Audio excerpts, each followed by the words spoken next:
Bueno, ¿se me escucha ahí? Justo estaba en una ¿Se escucha? ¿Se llamada. escucha?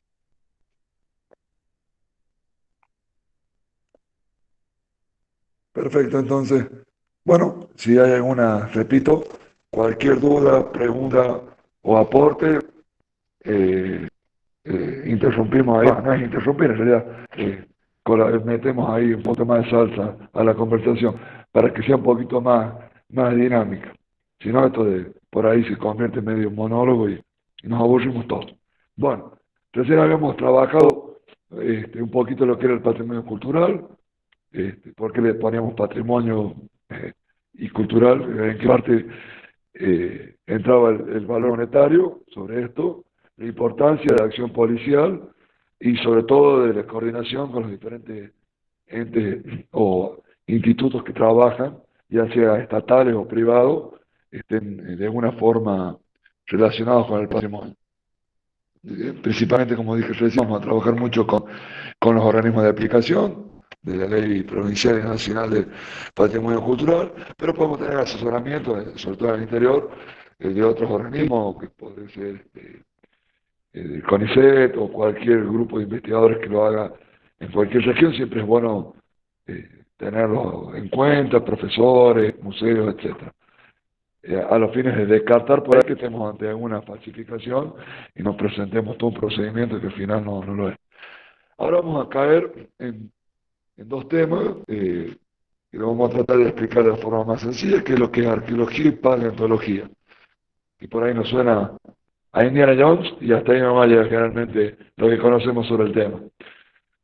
En cuanto a lo que es la protección del patrimonio cultural a lo arqueológico y paleontológico, la Ley Nacional 25743, que después la vamos a estar compartiendo, por supuesto, en los grupos, es muy clara y muy precisa, o por lo menos lo más claro y preciso que tenemos para poder trabajar y operar. Argentina cuenta con un patrimonio arqueológico y paleontológico muy rico y variado a lo largo de la extensión de su territorio, que va a estar conformado por expresiones materiales de una gran diversidad de sociedades que han habitado nuestro territorio. Eh, valga la aclaración que eh, consideramos que lleva aproximadamente entre unos 12, 16 mil años habitada lo que hoy conocemos como Argentina por grupos humanos, así que imagínense a lo largo del tiempo la cantidad de vestigios y representaciones que han ido quedando en nuestro país.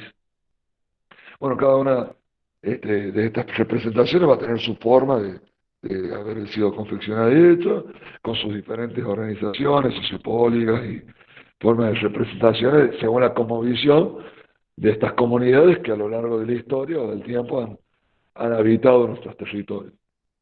Bueno, como bien decía la ley 25743, va a tener como uno de sus objetivos, ¿no? O digamos su columna vertebral, poder dar las herramientas normativas que permitan la preservación, la protección y la tutela también de estos patrimonios arqueológicos y paleontológicos.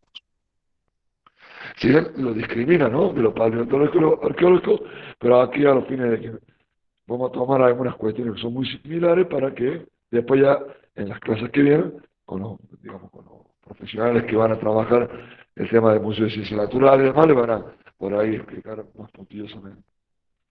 Bueno, como bien decía, esta ley va a regular todo aquello relacionado a ello, a estos patrimonios, por medio de las autoridades de aplicación a nivel nacional y a nivel provincial. A nivel nacional vamos a tener el INAP, que es el Instituto Nacional de Antropología y Pensamiento Latinoamericano, que va a regular y va a tutelar todo lo que hace a la arqueología, y el Museo Bernardino Rivadavia, todo lo que hace a la paleontología. Y dentro de las provincias, yo voy a poner el caso de La Rioja, en Chaco sucede más o menos lo mismo, era su secretaria de Patrimonio Cultural, donde está la Dirección de Patrimonio Arqueológico y Paleontológico. Digamos, estas autoridades de aplicación son las que van a tener en la tutela y van a desplegar la normativa administrativa para regular todo lo que hace a la manipulación de estos bienes. Bueno, eh, es importante decir que el tráfico ilícito de bienes arqueológicos se nutre, ¿no? Principalmente del saqueo de los sitios. Y para ello vamos a explicar brevemente, a fin de que más o menos nos quede un concepto, aunque sea vago, de qué es la arqueología y qué es la paleontología. Este, digamos, considero que, digamos, no es una condición sine qua non para quienes aborden el día de mañana los sumarios respecto a esto, tener una formación arqueológica y paleontológica muy puntillosa, pero sí al menos identificarla. Porque por supuesto, como es interdisciplinario el trabajo, y acá vamos a ver por qué, vamos a tener siempre, digamos, especialistas en el área que nos van a ir dando la letra que nos haga falta. Pero la arqueología, ¿qué es? La arqueología va a ser una ciencia y esta es una concepción un poco clásica, pero que creo que es válida para la exposición. Es una ciencia que va a estudiar las sociedades en el pasado a través de los restos materiales que quedan como producto de sus distintas actividades. Es decir, el objetivo de la arqueología va a consistir básicamente en comprender las diferentes formas de organización social, los cambios, que experimentaron a través del tiempo los grupos humanos, ¿no? que han pasado por nuestros territorios, incluyendo, digamos, aspectos tales como los medios de subsistencia que han tenido, sus tecnologías, sus movilidades, sus asentamientos, organizaciones políticas, como su cosmología, etcétera. Es decir, la arqueología, digamos, en palabras más, palabras menos, lo que hace es estudiar el pasado del hombre previo a la existencia de la escritura. Es decir, cómo vivían nuestros antepasados, nuestros territorios. Bueno, al no existir una escritura, que se la ha conocido, digamos, como la historia, ¿no? La historia parte a parte. Durante mucho tiempo se interpretaba que la historia partía o nacía a partir de la existencia de la escritura. Bueno, de la igual forma que quizás los más grandes la hayan escuchado como prehistoria, es un concepto ahí vago que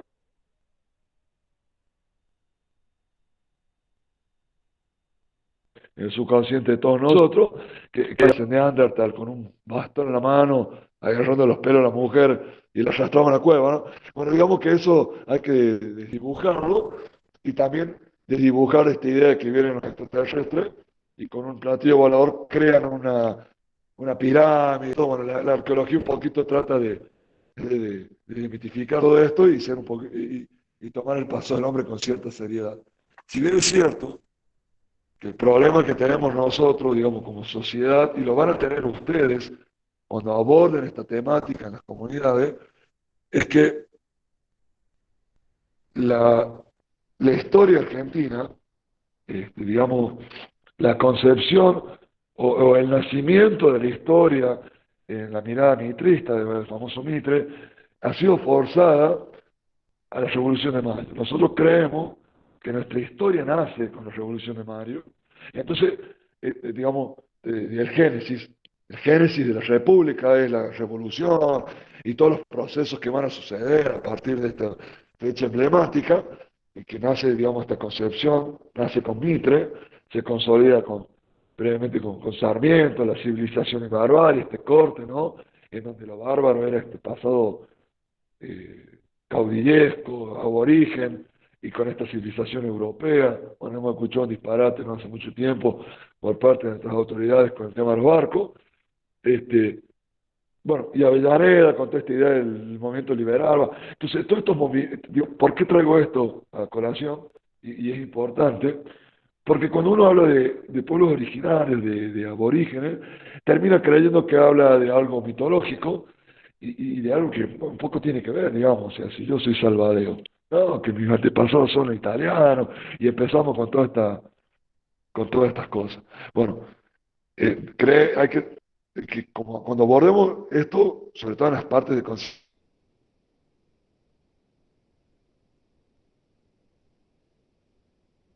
concientización, recordemos que como es nuevo para ustedes, es nuevo para la comunidad en general. ¿Sí? Si uno va y habla con cualquier persona, sin importar los estudios que tenga, ya no se van a imaginar el pasado material del hombre y sus representantes. Uno dice dinosaurios. Entonces, no está, digamos, en el común de nosotros este tipo de cosas. Y eso es un problema.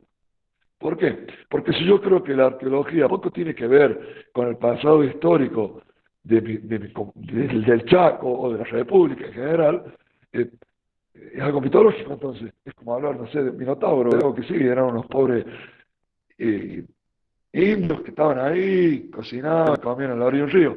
Y eso genera un gran problema. Pero eso ha sido parte de un proceso educacional que nos han impartido a nosotros. Entonces está bueno, digamos, digamos, esta pequeña reflexión para entender que salvaguardar el pasado de nuestras comunidades, vuelvo a lo que dije en el primer, iba a decir, en el primer capítulo, me salió, pero no, en la primer charla, es salvaguardar nuestra soberanía como, digamos, soberanía territorial, o soberanía chaqueña o argentina en la profundidad tras del tiempo. ¿Sí? Porque entonces, ¿qué pasó antes de 1810? ¿O qué pasó antes de la, digamos, de la conformación de la Constitución chaqueña? Nada, había nada, no, y no es así. Entonces, digamos, esto es a la forma de que nosotros trabajemos cualquier bien arqueológico, lo trabajemos con la seriedad que se merece porque estamos trabajando nuestra soberanía.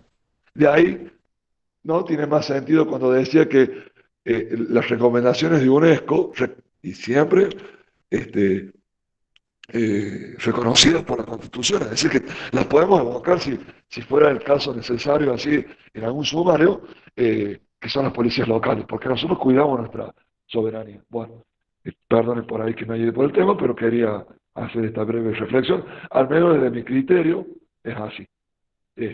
Bueno, volviendo a lo que es arqueológico, entonces, cerrando un poquito, eso hace la arqueología. Por ello, los bienes arqueológicos son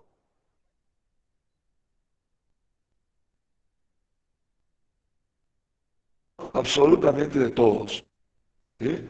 El bien arqueológico no es un bien privado, no es mío, no es de Pablo, este, eh, pero en principio es del Estado. ¿Sí? No importa si apareciese en una obra privada o en algún lugar público. Recién dijimos que cualquier obra mayor a una hectárea merece un estudio de impacto, entonces puede ser una obra privada, yo tengo no sé, tantas hectáreas, que va a ser un cultivo X y me doy con algún hallazgo, ¿qué hago? ¿Es mío porque apareció mi propiedad? No. Los organismos de aplicaciones van a poder interceder, frenadores, etcétera. Ya vamos a llegar a eso. Pero quería hacer esta clase. Son recursos no renovables y con esto estoy diciendo que su pérdida es irreparable. Es decir, la alteración de un bien arqueológico es irreparable. No hay digamos, forma de repararlo. El valor de eso radica justamente en la virginidad de la pieza. Y sobre todo radica en mantenerla lo más, digamos, en el lugar donde ha sido hallado. Entonces, voy a poner un ejemplo para que se entienda. Yo tengo un libro antiguo, vamos a suponer una Biblia del 1700, preciosa, a mano, con pinturas a mano.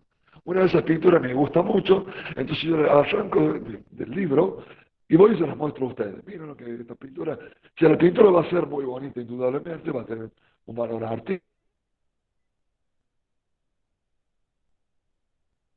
artístico por su, su tipo de actual. Es decir, la pintura tenía un valor contextual y un significado y una interpretación porque estaba dentro de un libro que trasladado esto a la arqueología, cuando hay algún tipo de hallazgo, si bien, digamos, Chaco, por el clima que tiene, no es tan normal como en La Rioja.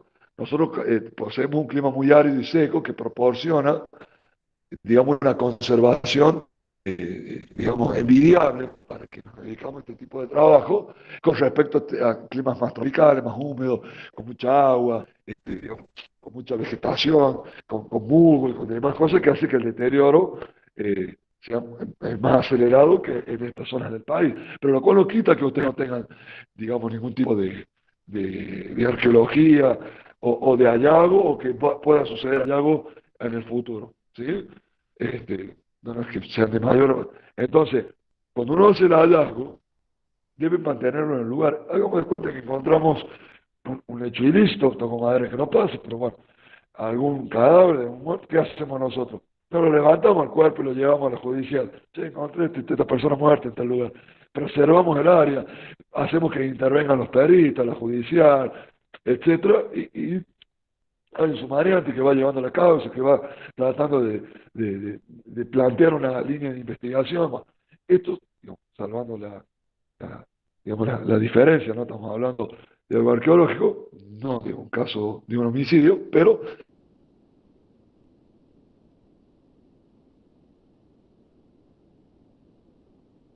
si llegamos a un lugar o alguien nos da aviso que ha aparecido algo, tenemos que ellos procedan a la conservación, al estudio, se frenan las obras, se frena todo. De hecho, la ley contempla hasta un resarcimiento para que tengan que frenar una obra, porque generalmente el problema es cuando son obras y hay mucho dinero de por medio. Entonces, es como que tratan de no frenar nada y continuar con las obras. Pero recordemos que atentan contra nuestro pasado.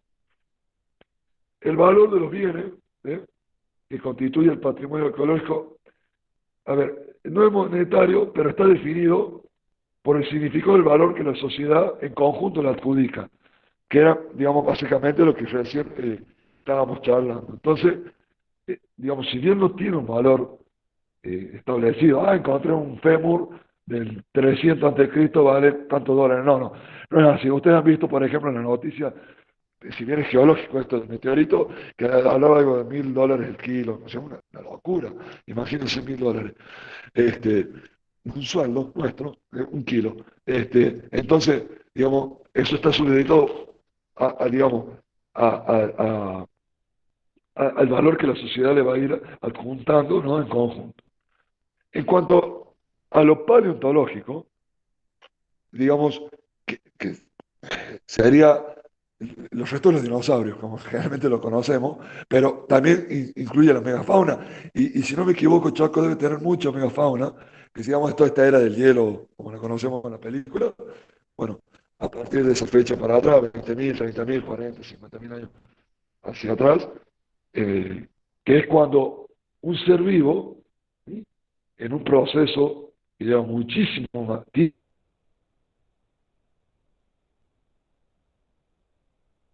tiempo, generalmente miles y miles de años o millones de años, se convierte en un fósil, ¿no? En una que nos ubiquemos, cuando hacían estos mosquitos estaban dentro de la savia y demás, o los huesos que sacaban, bueno, eso es, decíamos, los procesos de la paleontología son geológicos, son procesos que tienen una profundidad temporal muchísimo mayor a los arqueológicos, pero además el objeto de estudio es otro, porque en definitiva el arqueológico estudia el paso del hombre y todo lo que esté relacionado con el paso del hombre, mientras que lo paleontológico ya no lo estudia así, pero sí goza de la misma protección, es decir, uno por ahí puede encontrar frústulas, conchas marinas,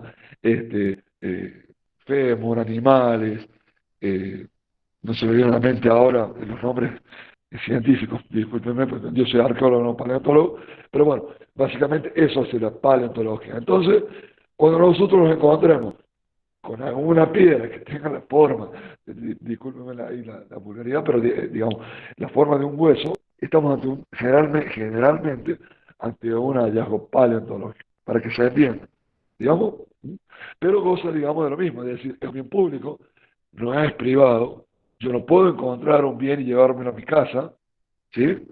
Entonces, eh, deben actuar, en el caso de Nación, el Bernardino Rivadavia, es el organismo de aplicación en cuanto a paleontología, pero se encuentra dentro de la ley 25743 contemplada, digamos, su, su protección. ¿Qué tipo de impactos pueden sufrir o qué factores van a afectar el patrimonio arqueológico o paleontológico? Generalmente van a ser impactos naturales, que pueden ser biológicos, químicos, físicos, geológicos, climáticos, digamos, ¿no?, que van a afectar indirecto o directamente, en mayor o menor medida, este, los acervos culturales que se encuentran, ya sea en su estado original, en los sitios que no han sido descubiertos o están siendo trabajados, o como también así, esto para tener en cuenta los repositorios oficiales o privados que tengan, ¿no? Cualquier inclemencia, cualquier cuestión, inundación, lo que sea, pueden afectar. Por lo cual, hay que tomar medidas cuando esto sucede. Si es en campos abiertos, digamos, en lugares donde no hay ningún tipo de un sitio declarado, pero que, por ejemplo, una inundación ha dejado al descubierto cualquiera de estas cosas, policialmente, generalmente las comunidades, y esto hay que alertar a las comunidades, que las dejen en el lugar y que nos avisen a las policías. La policía va a proceder digamos, a cuidar el lugar y a dar aviso automático. Eso es un paso, hasta ahí llega nuestra acción policial. Damos paso a las autoridades de aplicaciones, quienes van a proceder a un protocolo de salvar y custodiar esto. En algunos casos tendrán que hacer un rescate, es decir, sacar el bien, que se estila a tratar de no sacarlo en los estudios arqueológicos, porque a medida que pasa el tiempo, bueno, sabemos que la tecnología avanza y van surgiendo nuevas formas de estudio, ya digamos, ya no existe esta arqueología o paleontología invasiva que llegaba a nuestras comunidades y depredaban y sacaban todo y se exponían en los museos, porque, bueno, digamos, no estoy haciendo un juicio moral a estos arqueólogos, porque respondían a un contexto, pero hemos tratado, con el tiempo, de tratar de ser lo menos invasivo, a los fines de que las comunidades puedan conservar en su lugar en las visitas y los estudios científicos sean más ricos, porque el paisaje sería parte de este libro, en lo arqueológico, no solo está depositado, sino por qué está depositado. Por ejemplo, si es en una montaña, en algún lugar, ¿a qué representa? Bueno, impactos antrópicos. Digamos, los antrópicos son aquellos impactos donde el hombre interviene. Pueden ser intencionales, son aquellos que ejecuta el hombre sin intención de dañar el patrimonio, pero que los perturba de alguna forma, y recordemos que todo daño en este tipo de arqueología y paleontología es irreparable, no se renueva. Una vez que nosotros dañamos, se perdió. Se perdió. Digamos, es de ahí la importancia del cuidado. Digamos, por ahí ha sucedido en muchos lugares, sobre todo en esta zona, donde hay arte rupestre, que son estas famosas pinturas en cuevas o en laderas o en algunas piedras, que con el vaso las destruyen. Digamos, digamos, si bien es intencional, está tipificado, por supuesto, como como un delito, pero bueno, hay que adoptar el criterio por el desconocimiento propio. Digamos, es una perturbación que se hace modificando la superficie, el subsuelo, y esto es importante entender. Esté en superficie, en subsuelo o subacuático, está contemplado por la ley. Es decir, yo estaba excavando y me encontré, está dentro de la ley. Estaba en superficie de la ley, en algún cauce de un río, bueno, en el caso de las costas argentinas en el mar, digamos, la ley lo contempla. Y los impactos antrópicos intencionales, es decir, cuando digamos, dijimos que tenemos impactos naturales, impactos del hombre que son intencionales, y los que son con intenciones, por supuesto, eh, bueno, para cerrar un poquito, en cuanto a los impactos antrópicos, con intenciones son el vandalismo y el saqueo, que lo nombramos recién, la destrucción, y la destrucción puede darse por causas étnicas o religiosas y políticas. Yo no, y disculpen, no me hubiera costado realmente, no me he dado cuenta.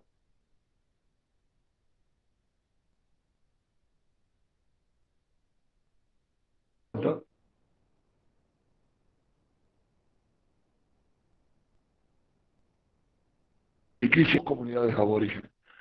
Este, pero bueno, digamos, cuando hablo de destrucciones por causas étnicas, suele suceder esto. Si bien ya no existe, gracias a Dios actualmente, pero en algún momento, cuando estaba latente la idea de la civilización sobre la barbarie,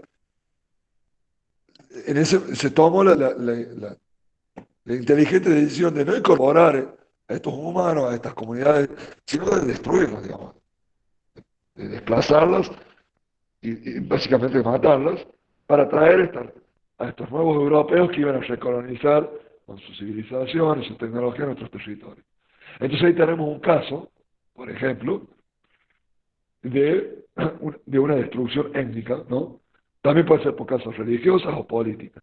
Entonces, y todo el patrimonio que estas comunidades tenían, digamos, su producción material, que son un reflejo de su complejidad social, se perdió, o se destruyó, o se saqueó, como el mejor estilo de vikingo de la serie, y quedó como un trofeo de guerra por parte de quienes procedieron a eso. Ahora, nosotros podemos como policías proceder al rescate, por supuesto, porque la ley también estipula eso, ¿no? Y sobre todo los tratados internacionales. Es decir, si nosotros por alguna casualidad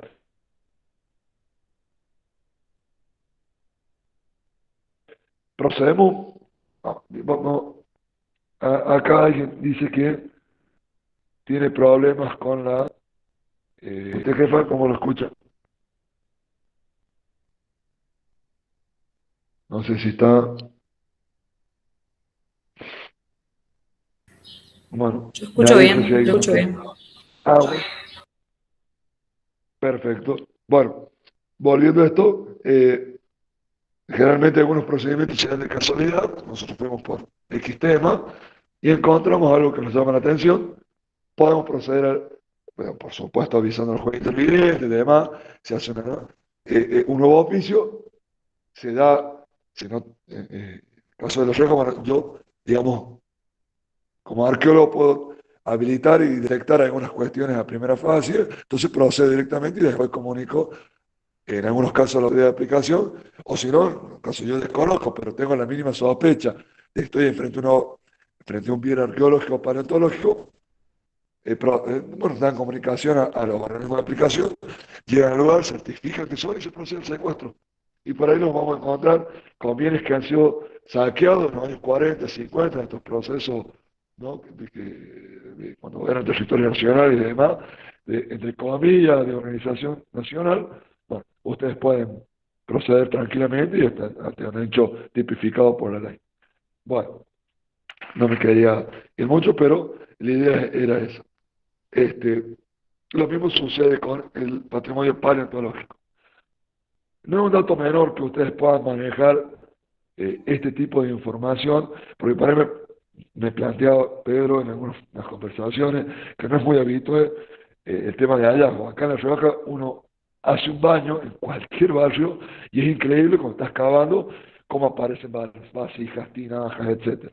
Han sido zonas muy pobladas, sobre todo por el Imperio Incaica en los últimos periodos del 1500, del 1400 de nuestra era, así que es muy normal.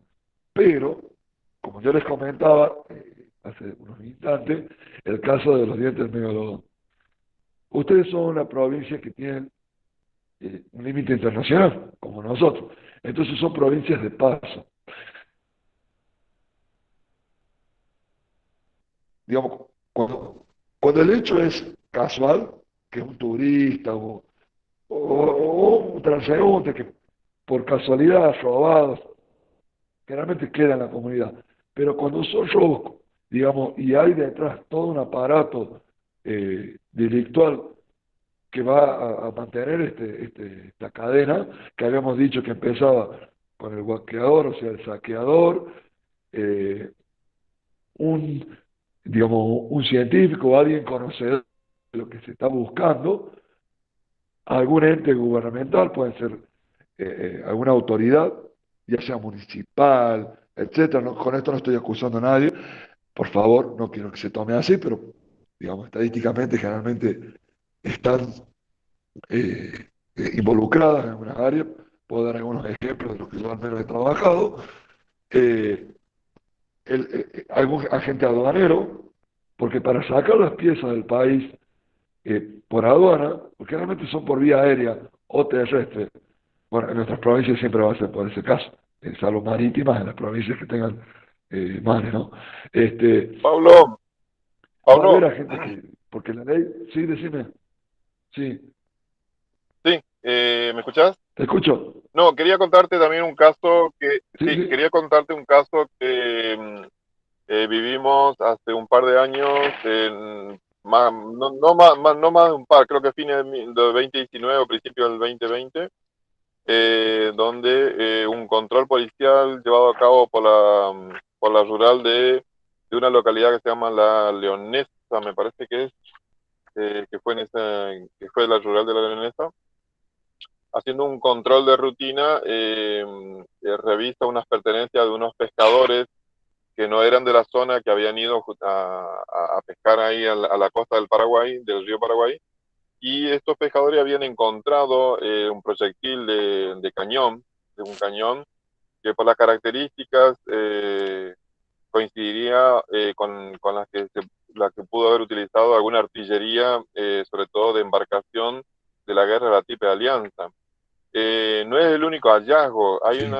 hay una isla que se llama Isla del Cerrito, que tiene un museo histórico regional, donde tiene una amplia colección de objetos encontrados en la zona, bueno, particularmente porque la Isla del Cerrito ha sido base de los regimientos argentinos y brasileros que se dirigían hacia el Paraguay. O sea, toda esta costa chaqueña está bastante familiarizado, digamos, con lo que fue la guerra de la Triple Alianza. Y está con muy buen tino, digamos, este procedimiento policial que secuestra este proyectil de cañón, da conocimiento a las autoridades federales, ¿sí? Felizmente, y el Museo de la Policía del Chaco es depositario y guarda, digamos, de ese proyectil, dado que ellos habían consultado a quienes podían destinar, digamos, este proyectil, ¿no? Así que, eh, por lo pronto, estamos siendo, ¿cómo es? Custodios, digamos, de este proyectil por orden del juzgado federal.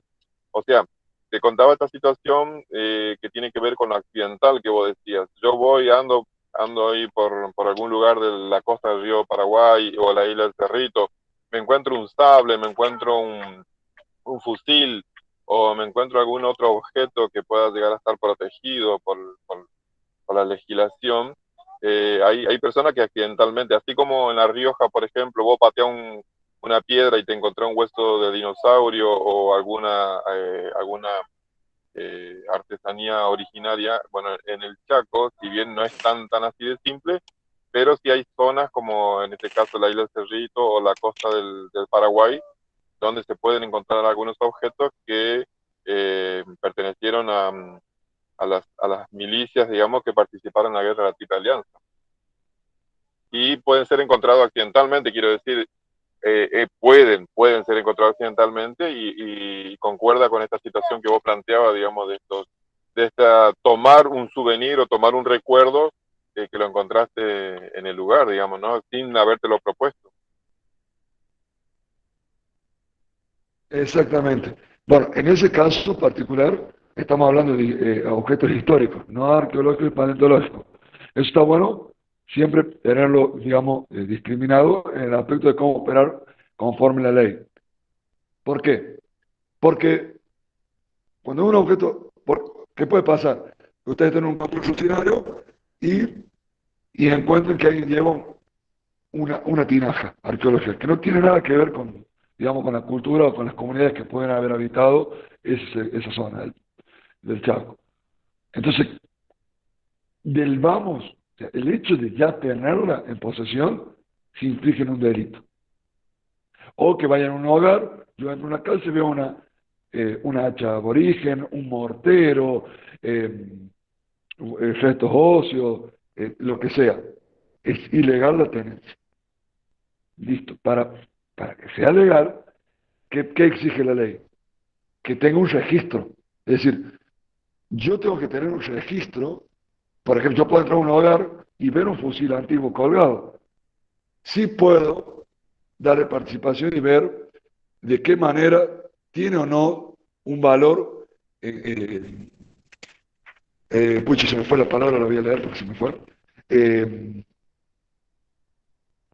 ¿Qué valor social tiene en conjunto, digamos, qué valor va a tener a la sociedad? No sé si me explico, porque por ahí un poquito, digamos que no se presta confusión. Pero ya vamos a llegar al tema tuyo porque es un tema interesantísimo y también es penado. Pero para que no nos desviemos, digamos, cuando ustedes se enfrenten con un bien arqueológico o paleontológico, Hoy tenemos algo que se llama WhatsApp, que es fabuloso. Es decir, yo tengo una duda, le saco una foto de WhatsApp, se la envío al organismo de la aplicación, o a mí, digamos. Yo haré una aplicación porque uno trabaja mucho arqueología del norte argentino y no de esa zona. Pero, digamos, a un especialista, che, ¿esto es o no es algo arqueológico? Y ante la simple presunción que tiene, digamos, por supuesto, por foto, puede carecer de algunos detalles. Y te dice, bueno, si no tiene un registro otorgado por el organismo de aplicación, no tiene un permiso digamos, de tenencia o portación, ya estamos ante la consumación de un hecho. En lo arqueológico y paleontológico estamos hablando. ¿Sí? De hecho, por ahí, por lo que yo estoy interpretando, si bien no hay muchos hallazgos arqueológicos, ya desconozco, no sé si solo por factores climáticos o por cuestiones de estudio, eh, yo la tenencia no se puede transportar, no se puede sacar de las comunidades donde se han hecho los hallazgos sin los permisos y las autorizaciones pertinentes. La ley incluso indica que cuando yo voy a hacer un estudio arqueológico o paleontológico a un lugar, a X ciudad, pueblo, etcétera, yo tengo que dar dos avisos. ¿Sí?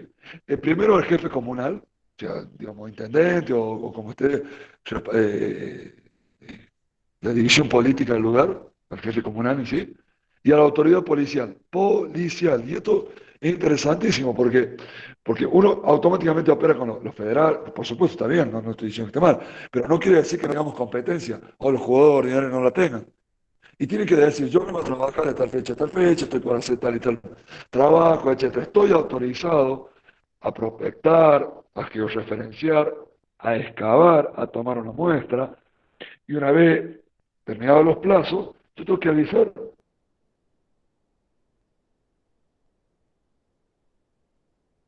a la comunidad y, por supuesto, estos permisos son otorgados únicamente por la autoridad de recreación. Nosotros, como población, y si vemos gente trabajando, decir, ¿usted quién es?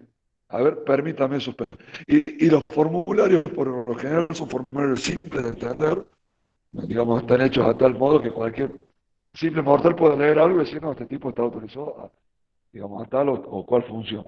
Si vemos alguna irregularidad, damos aviso a la autoridad de aplicación. Si mire, tenemos a tal persona, ustedes tienen conocimiento, en el caso de que no, se procede como cualquier acción punible, si están en un bien público, si están haciendo hurto, daño, robo, y digamos, iba a decir en concordancia, en concurso, quiero decir, con alguna ley. En este caso, la 25740 es la ley provincial de ustedes. Estamos, refiero a lo arqueológico y paleontológico. Entonces, digamos, hay que estar atento a ese tipo de tráfico. Si roban en Córdoba, si roban en La Rioja y los compradores son de Centroamérica, muy posiblemente una de las líneas de escape sean provincias como Chaco, porque provincias como Jujuy, como Salta, por ejemplo, que tienen un acervo arqueológico impresionante y tienen, digamos, sus policías inclusive están mucho más aceitadas que las nuestras. Las Rojas, digamos, repito, hace muy pocos meses que estamos en la área. Salta ya en 2015, ellos inauguraron una, que después podríamos hacer una reunión entre las policías que estamos en la temática, una policía ambiental,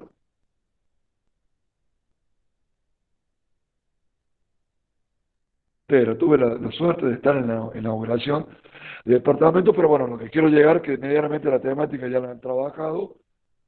No he podido mantener contacto con los jefes, no ha habido por ahí algo muy fluido, pero sí está. Jujuy tiene una policía pluricultural, si bien no tienen divisiones que trabajen en el tráfico, pero sí, como tienen muchas comunidades aborígenes, lo que hacen estos chicos los forman como agentes de policía y los vuelven a incorporar a sus comunidades. Pero en definitiva, no es un tema nuevo en estas policías.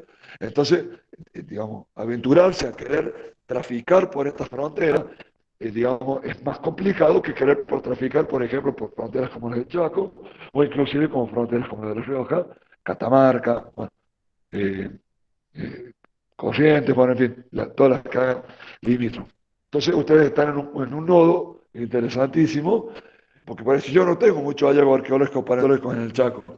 Bueno, pero digamos, el megalodón no tiene nada que ver con la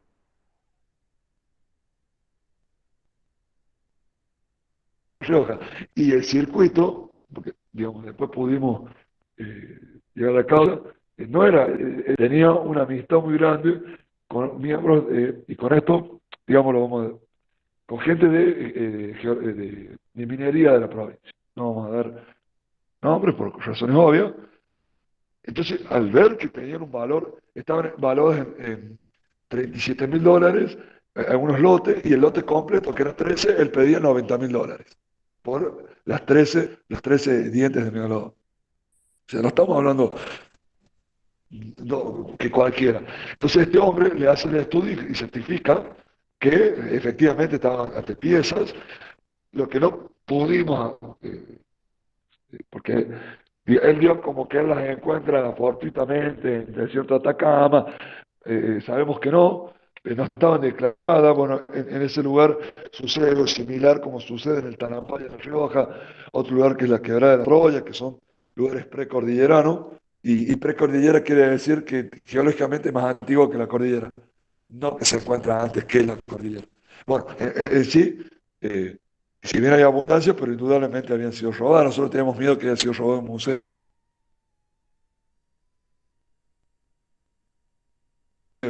por cómo estaban conservadas. Pero ¿a qué quiero llegar? El destino final era Europa, ¿sí? Iban a agarrar la ruta, ay, la 148, pucha, no me voy a acordar bien el nombre de la ruta, pero en definitiva llegaban a Buenos Aires, y de Buenos Aires desaparecían en estas piezas. Destino final Europa. Esto mismo debe estar sucediendo, habría que conformar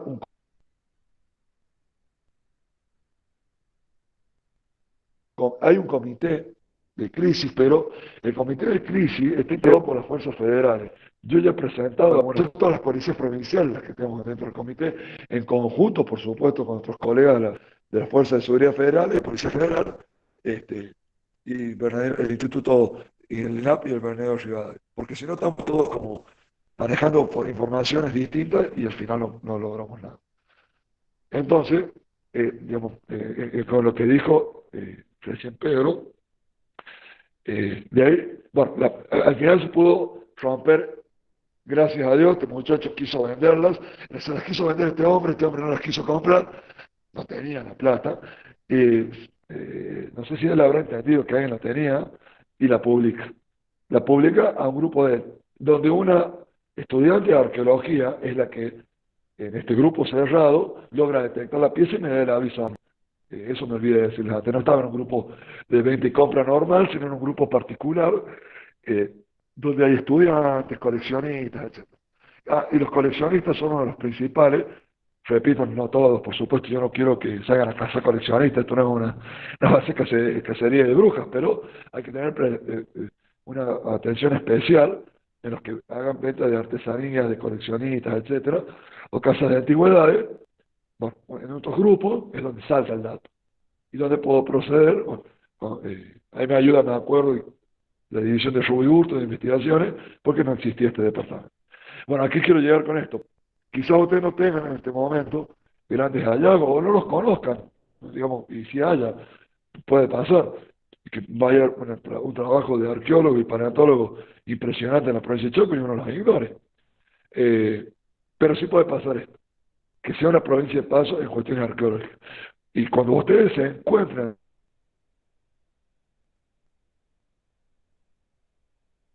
ante un hallazgo, ya sea en el campo, en una obra o en un puesto caminero, por ejemplo, deben automáticamente proceder al secuestro, a la demora, y hacer participar, en caso, para la evaluación de lo que tienen frente a ustedes, al organismo de aplicación. Es interdisciplinario. ¿Sí? Se procede a esto, y inclusive la ley, para que ustedes tengan una idea, la 25743, como generalmente son profesionales los que, digo general, y siempre voy a estar recalcando esto, no quiero que nadie herir ninguna susceptibilidad ni acusar a nadie, pero digamos, yo como arqueólogo puedo interpretar mejor que otra persona qué valor puede tener o no una pieza en el mercado que cualquier, digamos, persona que no esté en el ambiente. Por lo cual la ley estipula hasta sanciones de nulidades de títulos por plazo de 3, 6 años, 7 meses. O sea, aparte de una que para eso necesitamos que los organismos de aplicación hagan los informes correspondientes, porque, digamos, lo interesante no es solo recuperar la pieza y iniciar una causa por robo o hurto o daño, sino también que si hay involucrado un profesional, se le inhabilite su título. ¿Sí?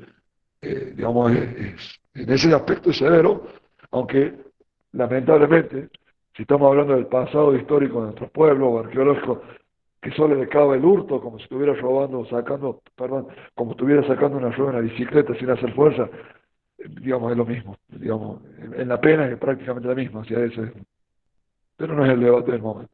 En cuanto a lo que Pedro dijo, es fundamental también tener en cuenta. Acá hay una batalla que se llama la batalla del Pozo de Vargas. Me acuerdo que era uno de los principales exponentes de, y no quiero hacer una clase de historia, pero digamos, es uno de los caudillos más relevantes del siglo XIX de la República Argentina. Enfrenta a Rosas y demás, tiene una historia apasionante y muere en una batalla que se llama el Pozo de Vargas, donde por supuesto vamos a encontrar restos de cañones, municiones, etc. Ese lugar está declarado como sitio histórico. ¿Sí? Por lo cual, ¿qué suele suceder? ¿Y qué va qué hay hallazgos? Como tiene cuando uno dice declarado como sitio histórico, quiere decir que tiene, por supuesto, digamos, un interés social. ¿M? y, y en conjunto va a adjudicarse un valor a la historicidad de esa sociedad. Puede ser, digamos, está protegido ese lugar por una ley, y por lo cual hay una sanción.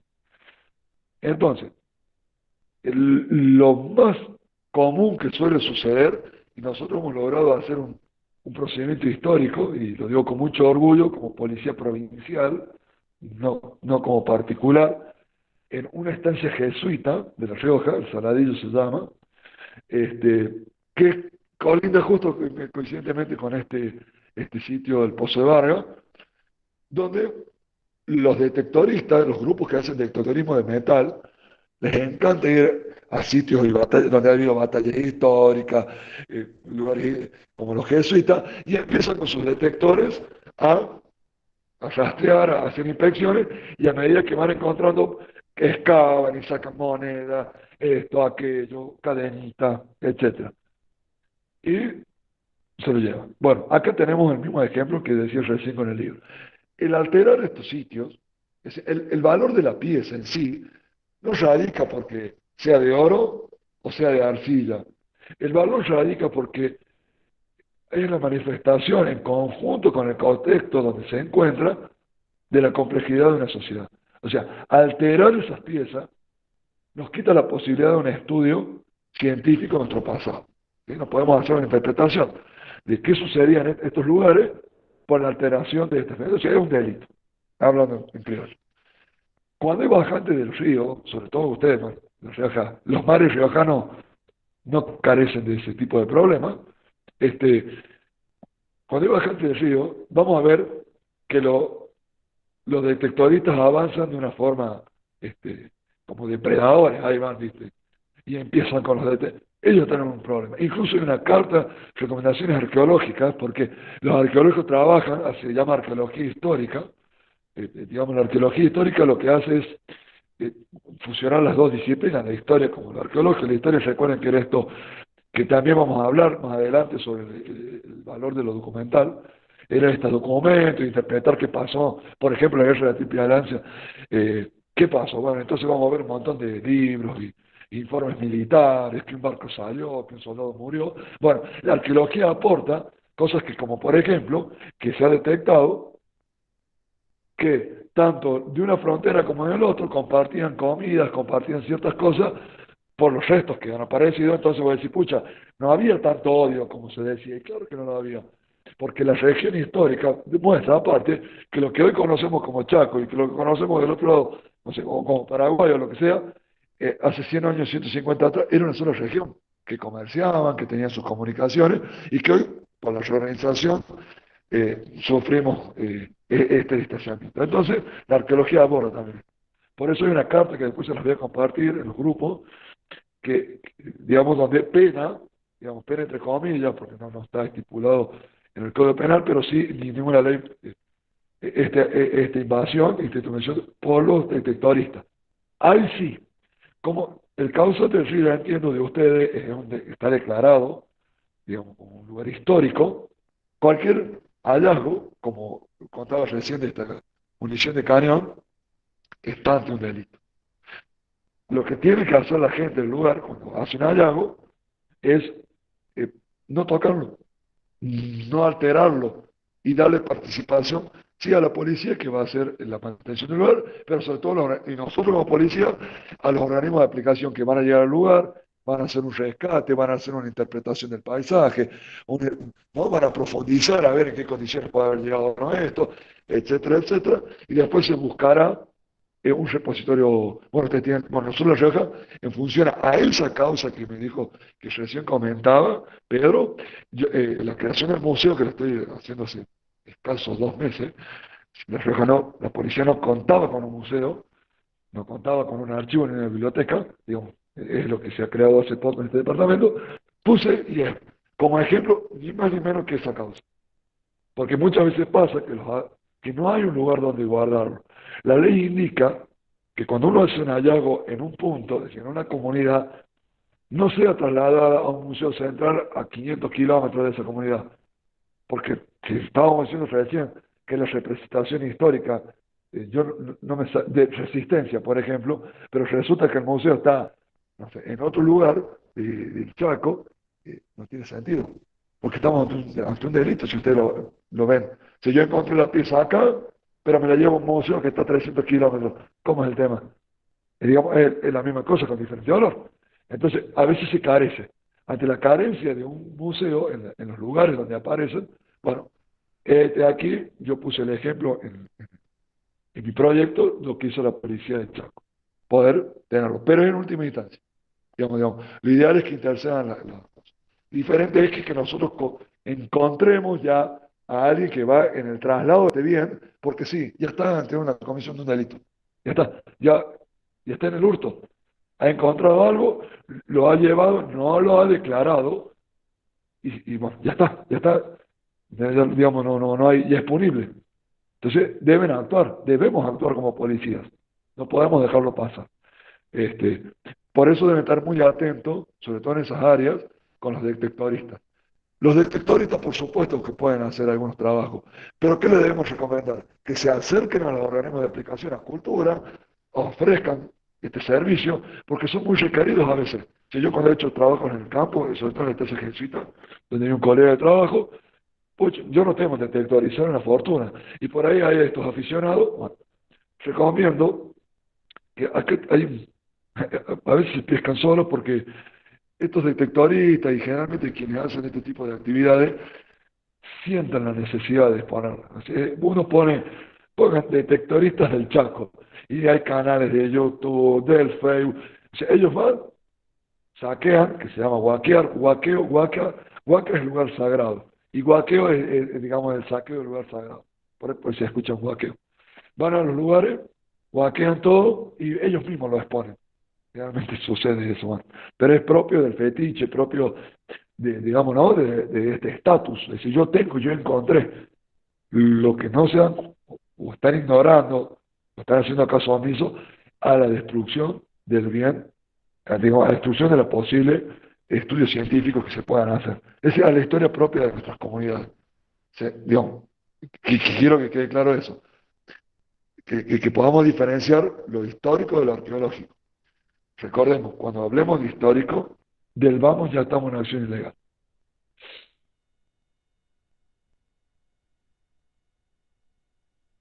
salvo que el organismo de aplicación haya otorgado los permisos. ¿Sí? Inclusive, para que ustedes son esas famosas vasijas que uno ve, ¿no? La he declarado, voy a Cultura en Chaco y yo tengo esto yo fue así, así, así, así, fue hasta el hallazgo, entonces Cultura me certifica todo que yo lo puedo tener. Resulta que yo no lo quiero tener más y se lo quiero donar a un museo en Chaco. Bueno, para yo donarlo es inajenable el bien. Si yo no lo podría donar, así nada más. La primera oferta es a cultura. Yo voy a cultura y digo, miren, señores, yo les quiero donar esto a tal museo por tal y tal motivo, por lo cual, digamos, tengo que hacer la oferta a ustedes primero.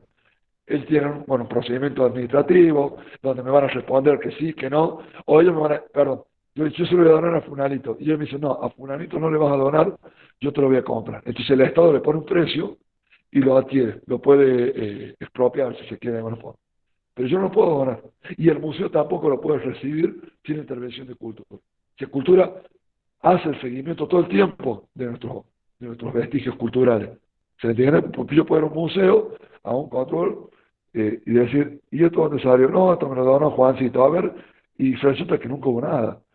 Digamos, con esto, repito, no es para que salgamos como una cacería de brujas a buscar gente, pero sí al menos tener en cuenta que si, por ejemplo, yo me encuentro un sujeto que dice, mira, yo tengo todo legal, acá esto es mío, firmado, ¿eh?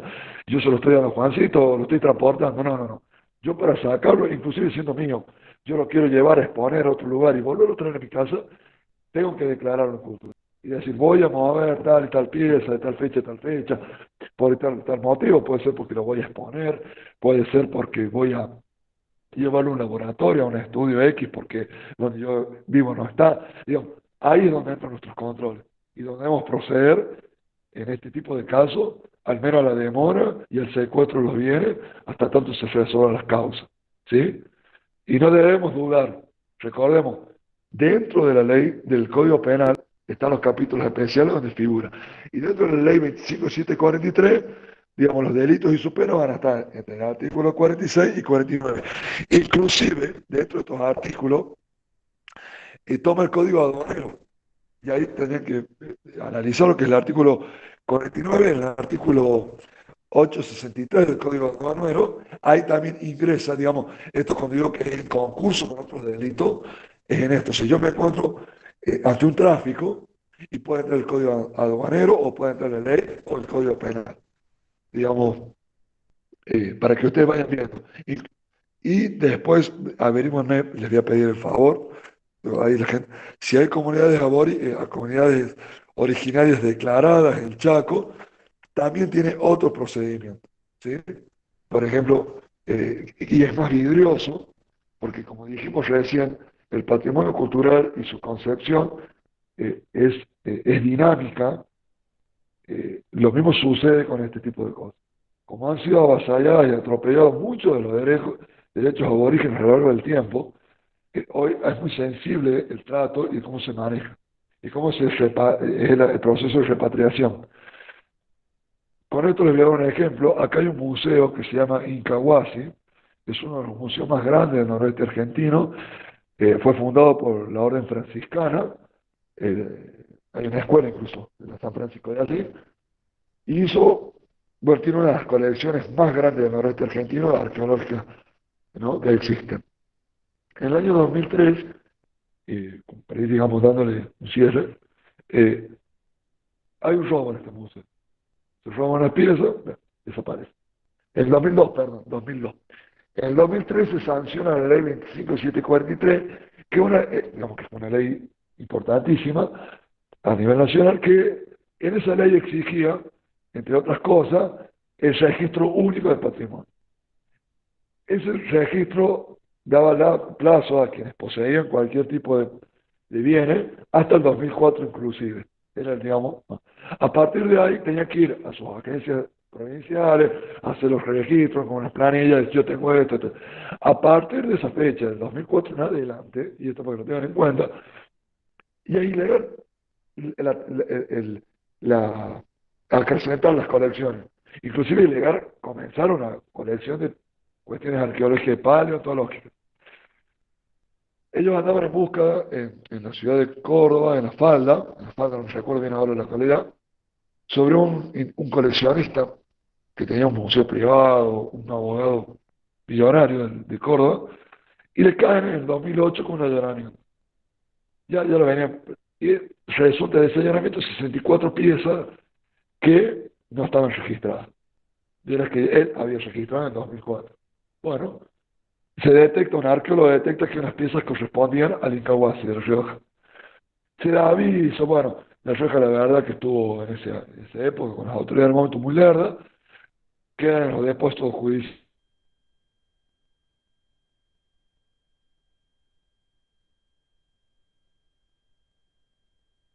Año 2013, que empieza a ceder la justicia. Ustedes imagínense el poder y la influencia, es decir, ya estaban secuestradas, ya se había tipificado que era un delito lo que había pasado. Sin embargo, este sujeto tenía el suficiente poder e influencia para decir, no, son mías, las quiero de vuelta. Y el fallo estaba por salir a favor de él. Digamos, porque contra eso nos enfrentamos nosotros como policía. Quienes consuman este tipo, porque el tipo vendía a galerías internacionales. Bueno, no quiero hacerla tan extensa la causa, la tengo la causa completa. Pero por eso tenemos que tener bien claro y después poder ir enunciando nuestros procedimientos, todo el material normativo que tenga a nuestra disposición. Bueno, intercede Interpol, viaja el avión de Interpol, se lo llevan a todas las piezas a Buenos Aires. Bueno, claro, la cuestión es que eh, La Rioja las autoridades digamos, no toman cartas en el asunto, pero sí me llega del INAP eh, una nota, y me da conocimiento y se adjunta atrás, inclusive de la Policía de Córdoba, de la División de Delitos Culturales de ellos, me adjuntan la causa y me ponen al tanto de, digamos, cómo venía el proceso. Entonces, digamos, que se hizo lo que haríamos con cualquier causa. Se pide un exhorto a la justicia, ¿para qué? Para poder repatriar esa pieza y recuperarla para que quede en guardia de la provincia. Digamos, es para que ustedes tengan un ejemplo de lo que puede suceder. Van a empezar a ver eh, piezas y faltantes de robos o no, digamos, que están en otras provincias, sobre todo toda la historia nuestra del país. En general se encuentran en los museos de Buenos Aires, y muchos de estos museos no llevan un registro de cómo han sido adquiridas las piezas, ni bajo qué términos y condiciones. Bueno, las provincias, si bien los trámites principales los va a radicar los organismos de aplicación, no quita, por ejemplo, en este caso puntual, que como policía no hayamos podido pedir un exhorto, darle conocimiento a la justicia de que esta causa se encontraba realizada prácticamente, y hacer la repatriación de una pieza arqueológica a la provincia. Digamos, ¿no? En este caso, porque hemos tenido no había digamos, no había operancia por parte de la autoridad de aplicación. Ese es un caso que quería, digamos, que me parece interesante y lícito traerlo a esta charla. Bueno, no sé si hay alguna pregunta, algo, ustedes interrúmpanme, digamos, como Pedrito que me tira siempre ahí una salvación, porque es importante, ¿no? Saber qué hacer. Si yo veo gente que está trabajando en un lugar histórico, intercedo. Si yo voy, yo les veo, por ejemplo, hubo un caso y que también lo podemos hacer y darle mucha participación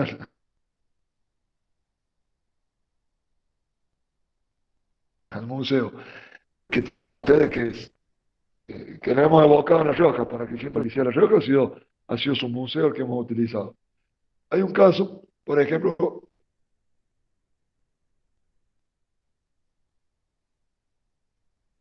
digamos, como modo de reflexión y de cierre, de lo que estoy dando ahora.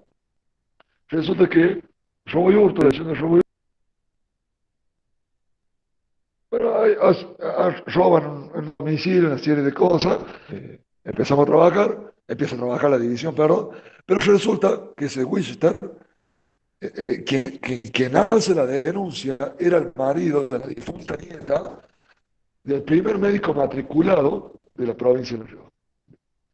Estamos hablando del 1870, creo, bueno, en esa década, no recuerdo ahora este médico cuando se matricula. Bueno, eh, entonces, claro, la pregunta era si era o no, digamos, histórico, qué hacer con este rifle. Bueno, entonces, primero, el objeto del robo, digamos, las intenciones del robo fueron históricas o fue un robo convencional. Por supuesto fue un robo convencional. Quienes fueron a robar no sabían que el rifle era del abuelo de la difunta muerta. Entonces, ante esta situación, bueno, ¿cómo procedíamos? ¿Y cómo procedían? Era la pregunta. Entonces, ¿qué propuse? Que se me enviara ese rifle eh, al departamento para que yo le hiciera una pericia histórica. Bueno, en mi caso particular, yo soy historiador, Esa licenciatura en historia y arqueólogo. Entonces, digamos, estoy facultado al menos a poder hacer una pericia.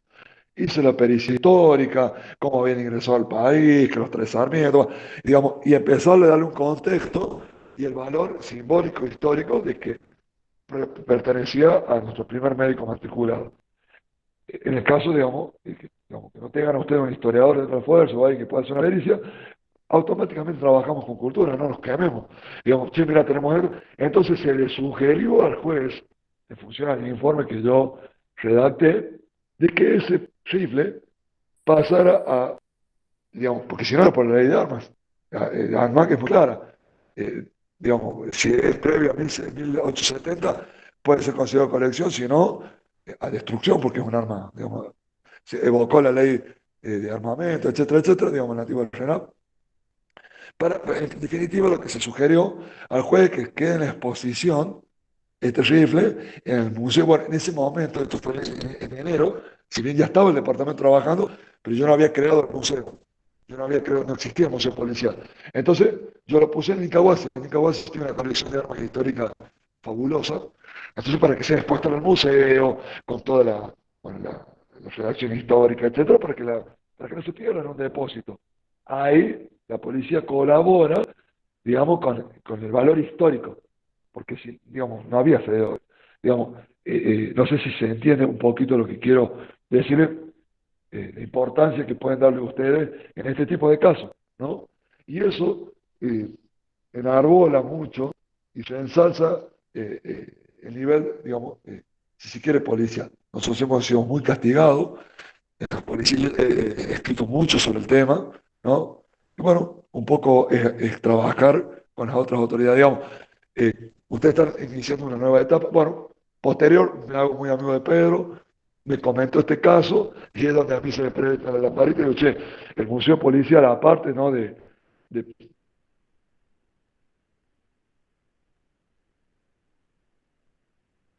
tener la función propia de salvaguardar y exponer, poder periciar y entregarle cultura muy inusuales, muy esporádicos, pero están. Así que bueno, medianamente esta era la primera etapa del curso, hemos trabajado un poco. No sé si hay alguna duda en cuanto a lo que sea que ustedes quieran consultar, háganla. Cualquier sugerencia, cualquier idea es importantísima. Así que bueno, los dejo cara libre para que puedan ustedes, bueno, opinar. Los escucho.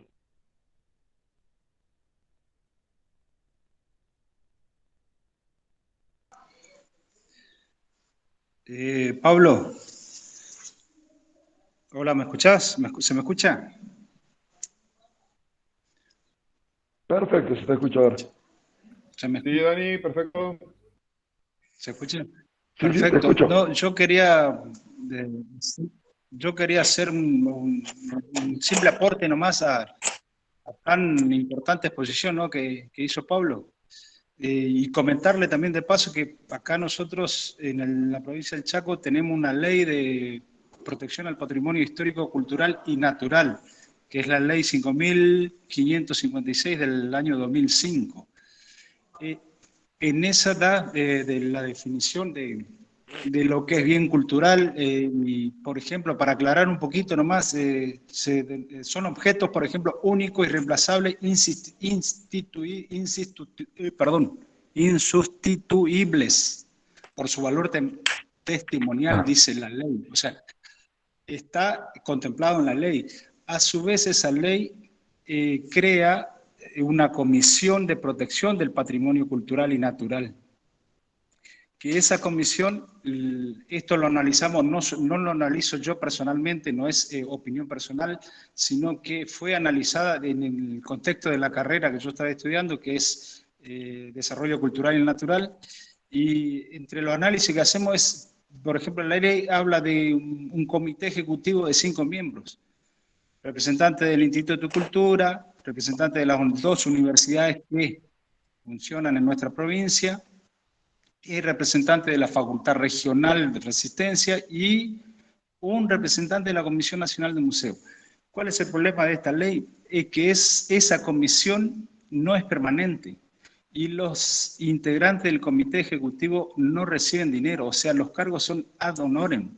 Entonces, a la hora de encontrarnos en una situación como la que nos tocó, la que te explicó Pedro, el proyectil encontrado, y como que está acéfala esa comisión y no hay intervención del Instituto de Cultura.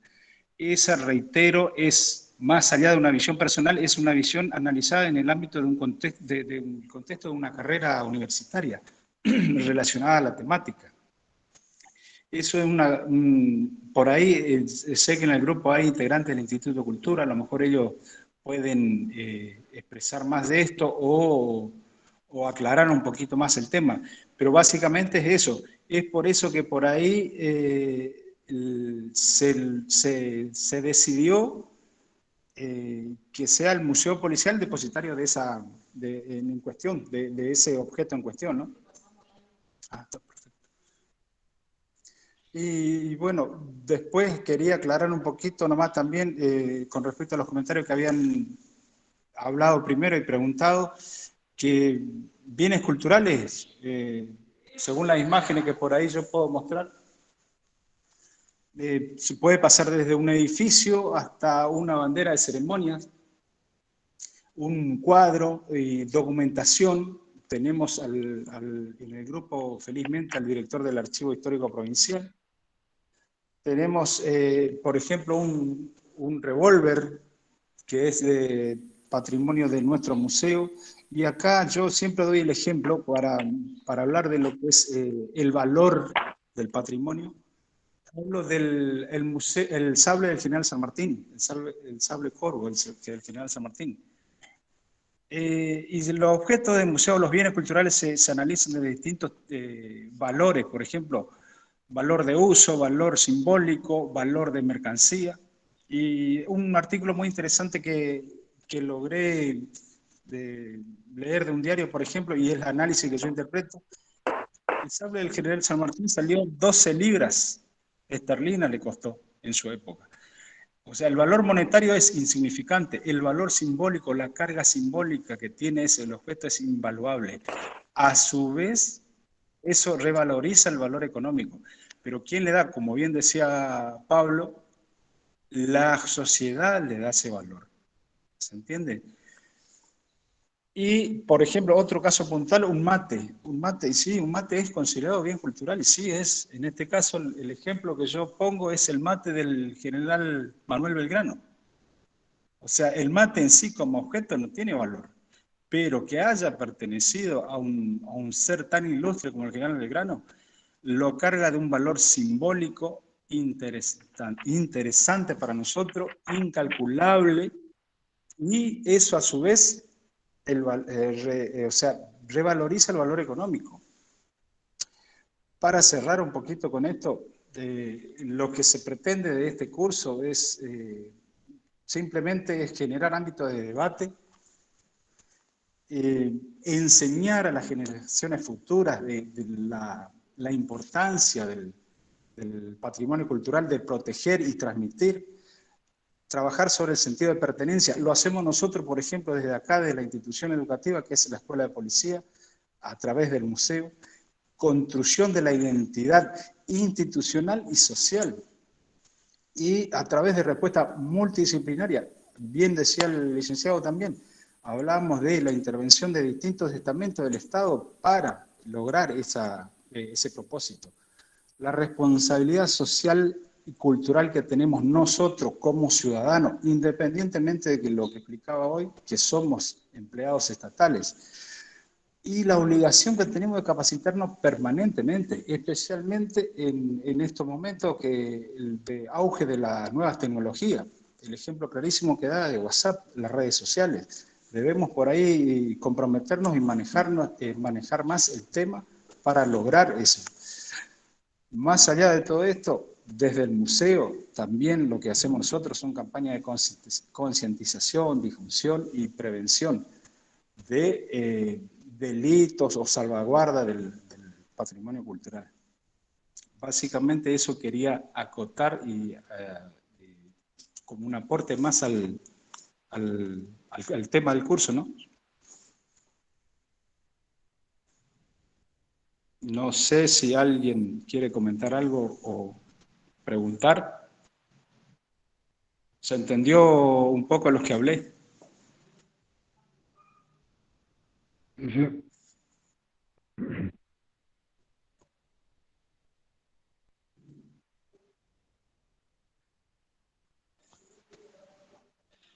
Cualquier pregunta siempre es válida, lo que sea, lo que no haya quedado claro, por ahí a veces uno se va por la tangente. Este, Sí, Pablo, yo te quería consultar, señor, dígame. Rodrigo. Eh, un poco acerca sobre tu trabajo, que también para nosotros esta capacitación es Dame un novedosa, digamos, segundito que en justo, cuanto a la dame un arqueología, la segundito. paleontología. Sí, sí, sí, sí. Perdón, perdón, perdón, que me estaban llamando de la Guardia de Investigación, yo dependo de investigación. Perdón, perdón, no quiero ser mal educado.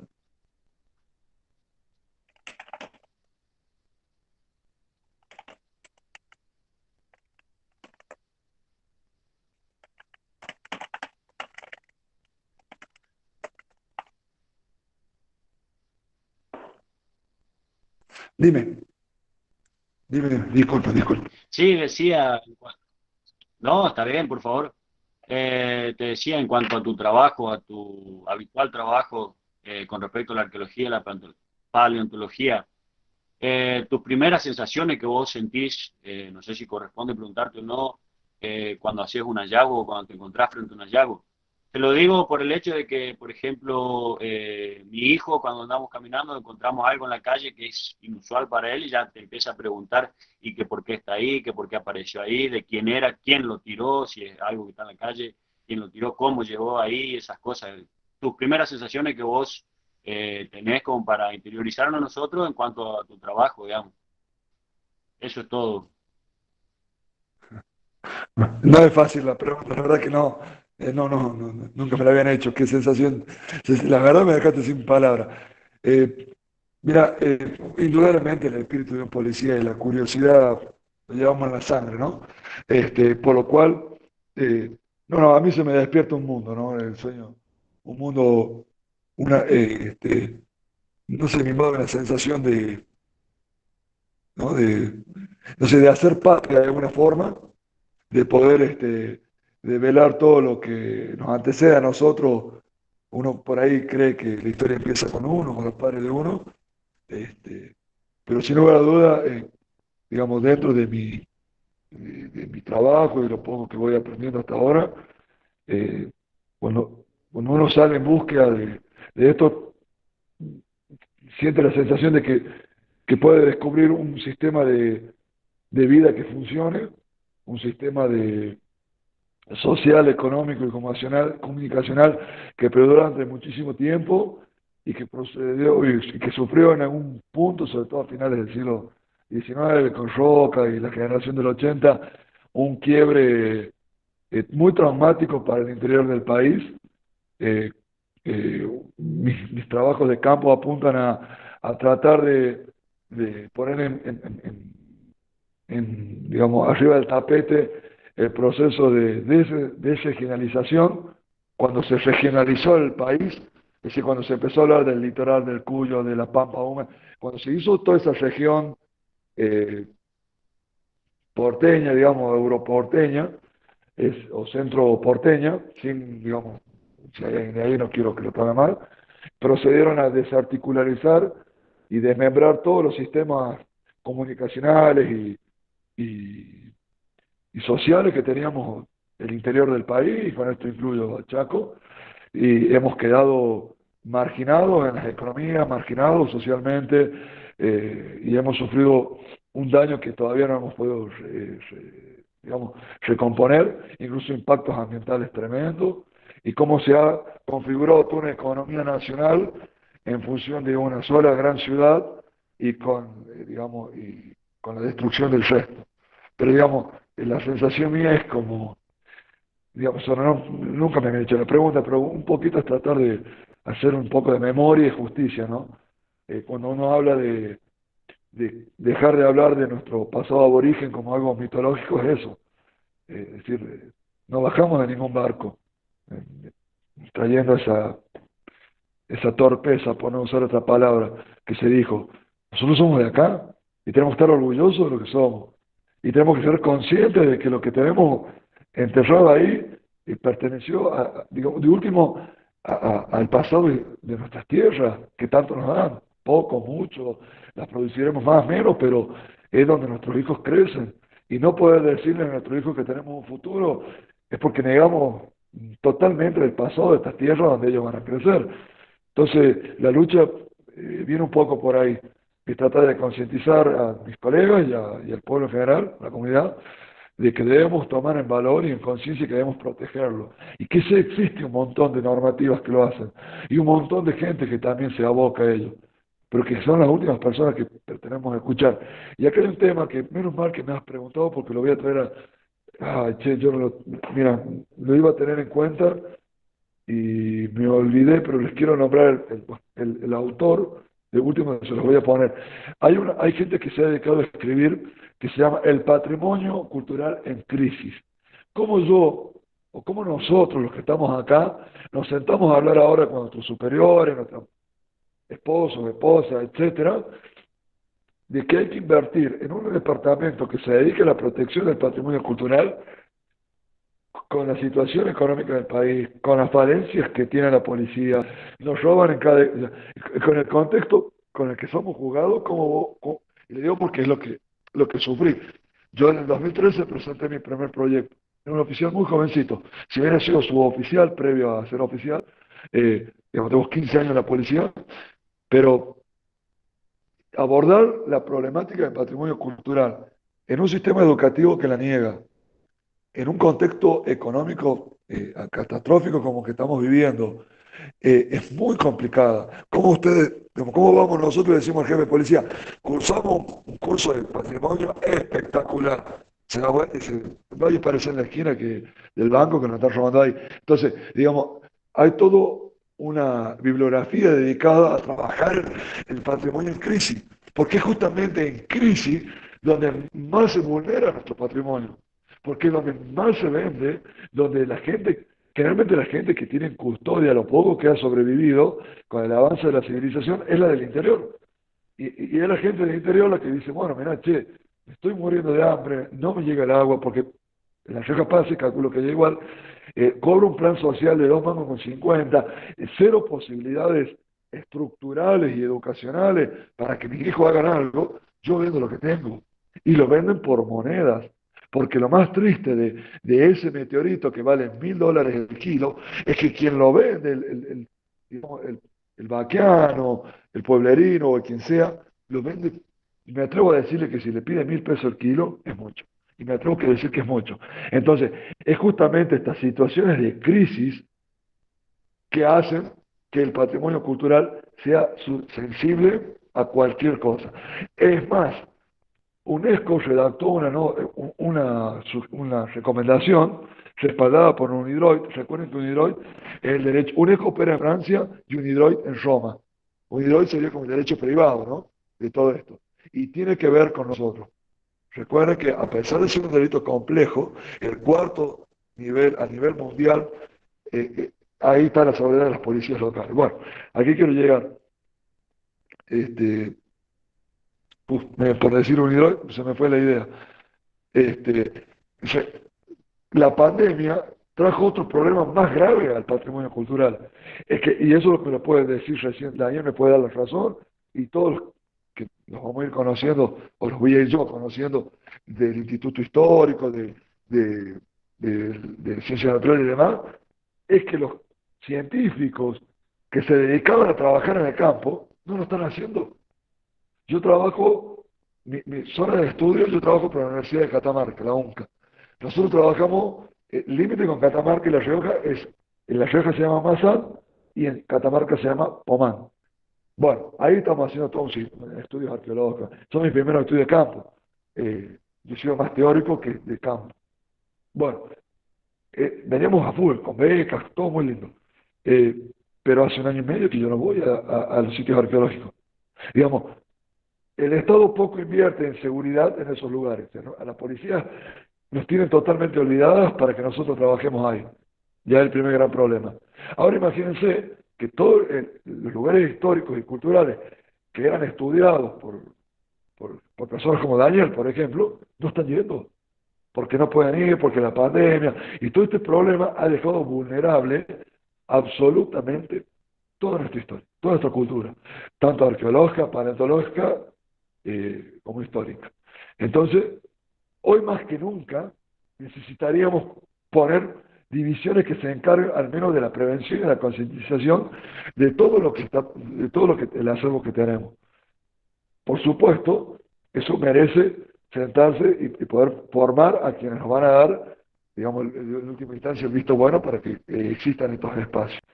Digamos, la temática es un desafío muy grande. Digamos, lo que uno siente y lo que van a sentir ustedes, creo yo que van a compartir esto de poder hacer un poco de justicia y aportar algo para el futuro, ¿no? Porque esto trasciende a lo nuestro. Pablo se va a ir de la policía en algún momento, y Rodrigo, y así cada uno de los que estamos hoy hablando. Pero lo importante es dejar las bases sentadas para la protección. Lo único que no vi yo, y ahí después me puede corregir Daniel, en la ley provincial de ustedes, que sí la tiene, la ley provincial de La Rioja son 12 artículos, una vergüenza, 12 artículos. Pero el artículo 8, que es lo único bueno que tiene, creo yo, no soy abogado ni jurista, pero es que da participación y dice que la policía de la provincia está obligada a trabajar de oficio o ante requerimiento de la autoridad. Con lo cual es una pequeña herramienta que yo tengo para poder operar. Si bien, lo dije, el Código Penal lo establece. ¿Ya? Y inclusive el artículo 235 del Código Civil también lo pueden tener en cuenta cuando habla de la propiedad. ¿Sí? Por ahí, cuando no nos mareemos, si vemos, che, pucha, ¿qué hago? Listo, estamos ante la propiedad privada, estamos ante una propiedad pública, busquemos el Código Civil. Ah, sí, es propiedad privada, pública. Bueno, listo, ¿qué están haciendo? Están haciendo un daño. Ah, el artículo del Código Penal. Después sí, vamos a ver cómo lo podemos ir encauzando y qué acciones podemos ir sumando para que nuestros informes sean los más ricos posibles. Recordemos el caso de este abogado millonario de Córdoba. No es gente que no tenga poder. Al contrario, si yo quiero robar algo de Egipto, supongamos, siempre pongo este ejemplo, yo voy a necesitar dinero para coimear lo que hace eh, la aduana nuestra, la aduana aquella, los científicos, los museos, ¿me explico? Contra eso nos enfrentamos. Bueno, no quiero explayarme más porque si no, no terminamos más. Ha sido para mí un honor, si queda alguna duda, también están los canales escritos, lo que sea, y bueno, lo iremos trabajando conforme avancen las capacitaciones. De verdad, un gusto, un honor, es mi primera experiencia en el tema. Perdonen si por ahí me he ido un poco en la temática, pero quería básicamente que quede esto, bueno, un poquito explicado. Desde ya un placer y un gusto, ¿eh? Hasta luego.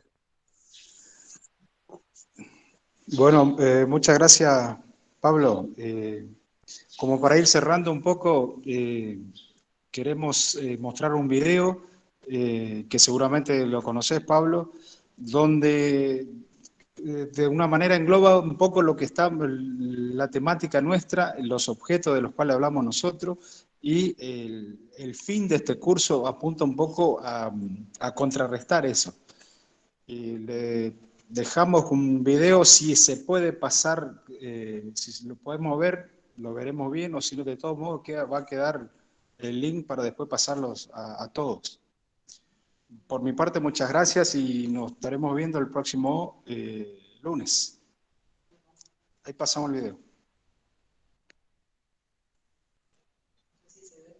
Acá sí.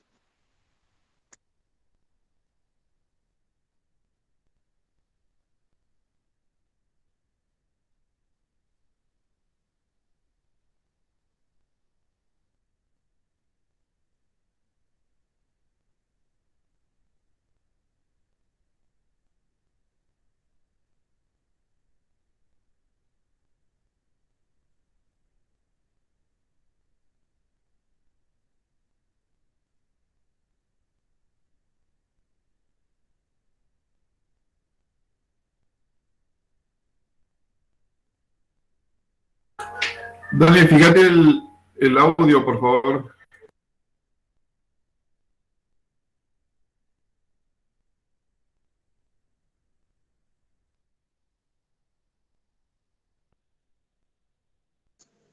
Ok, estamos viendo.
Póngale más, sí, sáquele ese micrófono. Y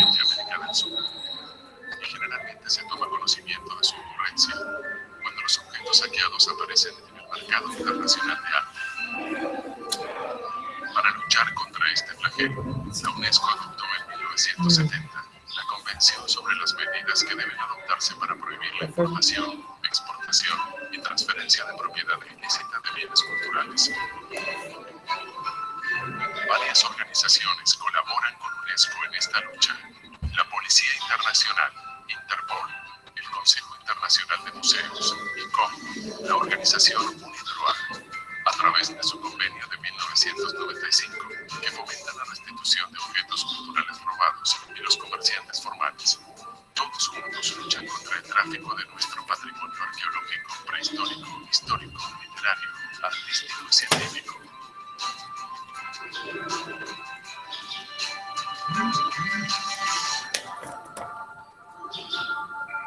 Ayudemos a UNESCO e Interpol a combatir el tráfico ilegal de bienes culturales.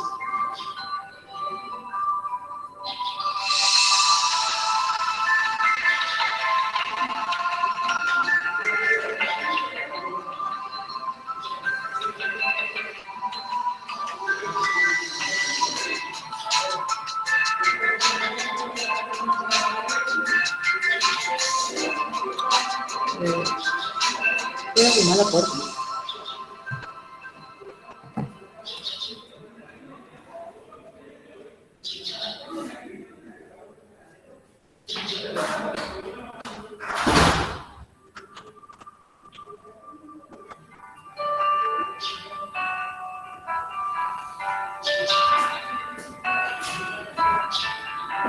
¿Eso no es?